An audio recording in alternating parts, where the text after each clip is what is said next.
Hello all, welcome to day 33 of our Red Letter Challenge with Zach Zender.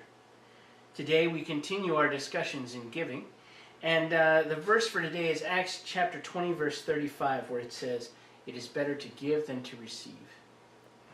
In the actual devotional points that he's making today, Zach talks about the fact that giving is something significant in our lives, and that there's actually scientific evidence that proves that more good things happen in our brain when we give than when we receive. According to an article by sharpbrains.com, somebody named Jordan Grafman asked the question to 19 fit volunteers. He asked them, is it better to give or to receive? He asked them to participate in a computer game while they were having their brains scanned by an fMRI. And as they did this, they would play this game, and they were able to tell whether the people got more excited about giving or receiving a gift because of those brain waves that they would measure. And as they looked and worked through that, they found that giving a present to another being actually feels better than receiving a gift from one. So indeed, even feeling-wise and on like a brain level, like a scientific molecular level, the excitement that we get, the emotion that we feel, is better when we give than when we receive. You know, he draws a parallel to the fact that we have received the most amazing gift that we can ever get in all the world, because we have Jesus. Now, once when I was younger, I went on a mission trip, and we went to a place called Trinidad and Tobago. Now, Trinidad and Tobago are two islands off the coast of Venezuela in the Caribbean Sea. So they're just north of Venezuela in the Caribbean Sea. And what I found really interesting was, by American standards, that place was not a place that was rich. But by Caribbean standards, there was a lot of oil money in Trinidad and Tobago, so they had a lot of, in comparison, in a Caribbean sense, they were very rich.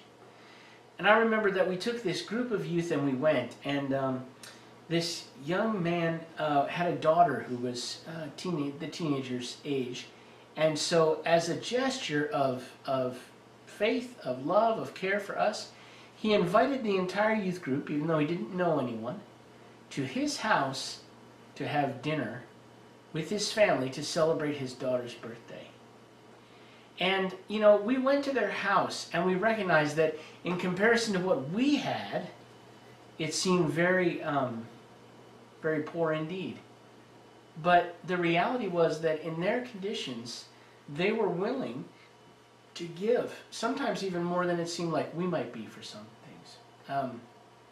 I watched his wife cook dinner on a giant wok, basically kneeling over the ground and cooking in this big wok in a fire that was on the ground and burning underneath that wok. And what was interesting to me was that all of those conditions, the kitchen was just this giant fire in the middle of a dirt floor. And she was kneeling there and cooking and doing all kinds of things. And when the whole thing was over, when the party was over, he looked at me and he said, if you ever get occasion to come back to Trinidad, you are always welcome at my house. And in their way, they killed the fatted calf for us. And the generosity of that moment reminded me that there's a lot that I have that I take for granted and think that I quote unquote need.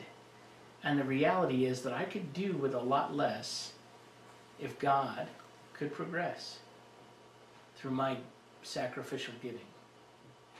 So what I want to recognize with you today as you sit down and think about these things, you'll note that in the book itself, he will ask you to think about and pray about and consider somebody that you could give an excellent gift to today, that it would bless them and would further the kingdom, but also would allow you to also understand the gift giving concept of how good it is to give rather than to receive. I pray that you would do this, and I pray that as you do, you would